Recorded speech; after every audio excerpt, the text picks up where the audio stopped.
In today's weekly recap, we're going to be talking about the top 10 2024 NFL Prizm Rookie cards you should be chasing, Rickey Henderson cards, what happened at ace grading, and a lot more. But first, here's your intro.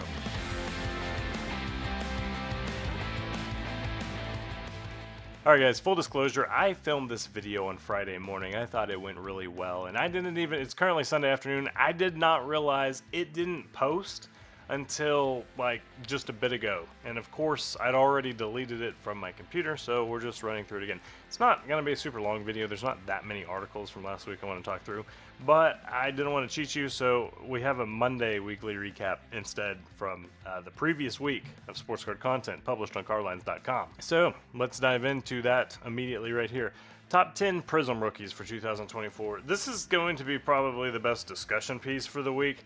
I rank them 1 to 10, and I prioritize quarterbacks because just when in collecting terms in general, quarterbacks always hold value more. There's bigger highs and lows with a quarterback. Yeah, skilled position people can gain a lot of value over the course of a season. We saw that with Saquon Barkley this year.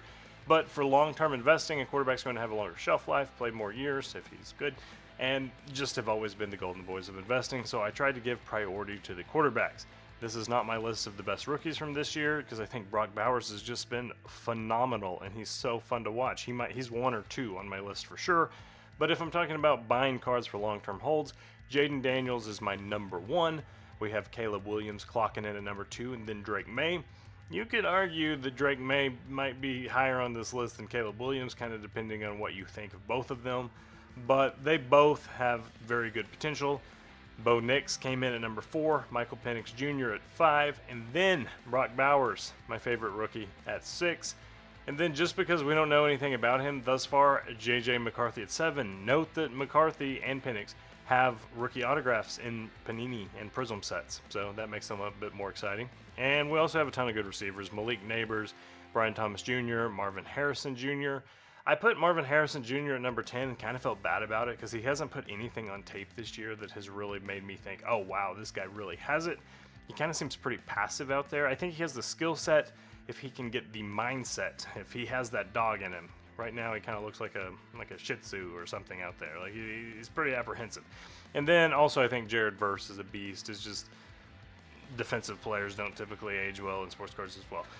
Anyways, here's my list. Here's my top 10. I want to hear your thoughts on it. Give me at least your top 5 in the comments below because I think there's a lot of discussion. This is not necessarily the right list. This is just my list as of right now, week 17, what we've seen thus far this season. Obviously, Rickey Henderson passed away this week. R.I.P. Rickey. He was one of the most flamboyant, exciting, powerful baseball athletes to watch. He set the MLB on fire for a long time, and he has this 1980 Topps card that has been graded a bazillion times, and it's still super valuable. The PSA 9s are selling for about $1,500, but the PSA 10s, if you're lucky enough to have one of those, sell for over $180,000. So, big boy cards. Obviously, this is from 1980, so there's not a ton of PSA 9s and PSA 10s floating around out there. But we did break down some of his top cards. He has this minor league card from 1977, Chong Modesto, Rickey Henderson card. So that one's pretty cool if you're into the little bit more obscure cards. He has this TCMA card.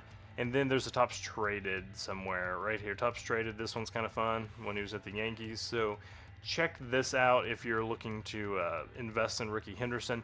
It's not the best time right now. His cards just hit a bump. Typically happens after somebody passes away, their cards will see a 10% spike or something. Happened with Dick Butkus last year. But we saw the same effect here. I wouldn't buy them right now, but if you are a Rickey Henderson fan and think his cards are going to age well long term, we did rank the top ones to investigate. So ace grading does not have a ton of value or notoriety in America, but it has been popular overseas. Unfortunately, they just had about $314,000 worth of cards stolen from them in a break-in, and we covered that full story here. It's unfortunate because I do think they grade cards well. I've heard pretty good stuff about them, and they might not be able to survive this unfortunate break-in situation. So we covered their history. It's not all positive, but it's not for any grading company, let's be real. So here's your guide to ace breaking and everything that happened there if you want to check that out as well. And finally, this Topps Brooklyn collection. It was a Topps.com exclusive release. Came out on December 11th and sold out very, very quickly in just a few minutes. They're selling now on eBay for $300 to $325. You get 2 on-card autographs per box. Each box only has 1 pack of 7 cards. So what makes it Brooklyn? Honestly, I'm not positive, but it's very like retro. There's only 50 cards in the set. There's 8 different parallels from Chartreuse to Platinum. And all the cards have this like 1950s vibe. It uses the old Topps logo, but with a pretty short checklist. Obviously, you have decent shots at pulling some of the most desirable rookies and or top tier talent. So these boxes are selling for $300 to $325 right now. Just looking historically from the previous 3 years, they're not doing anywhere near that on the resale value right now.